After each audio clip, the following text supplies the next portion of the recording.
We started the expansion pack, I want to say it was back in September, end of September, and spent a good couple of months just digging through World War II archives, reading books, watching movies, putting stuff on paper, and just really sort of getting our hands around, everything, that we've, learned from, when we did Return to Castle Wolfenstein, everything that we learned from Call of Duty, and then everything new that we could grab and reference out there.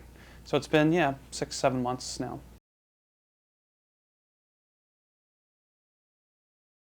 Yeah, no, it was just it was a good opportunity for us. The game was Call of Duty was wrapping up, and Activision came along and said, "Look, you guys know World War II, you guys know this engine, let's knock it out of the park. Let's go for it. Let's expand on what they've done and make it great."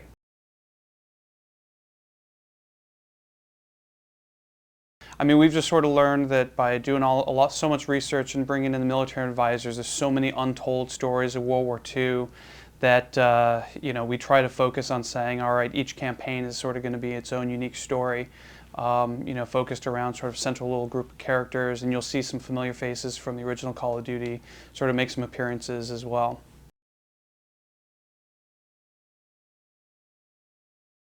No, multiplayer is definitely one of those things where, I mean, we have office full of guys that play, a ton of multiplayer. So it's really sort of taking, the great experience, from the original Call of Duty and what Infinity War did, and just, how can we add layers on top of that?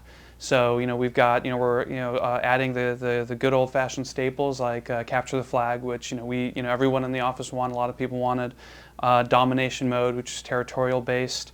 And then, of course, our tank deathmatch, or actually, no, our tank battle, which is something that we basically wanted to create a game mode where infantry and vehicles can fight together.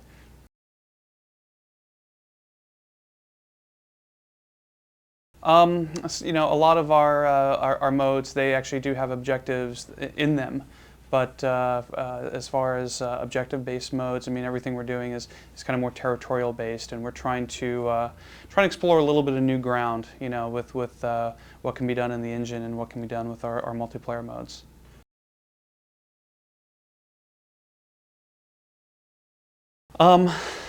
Definitely, we've added some character abilities. For example, and again, just trying to add more depth and more layers to what already exists by being able to do things like cook-off grenades. Character can sprint.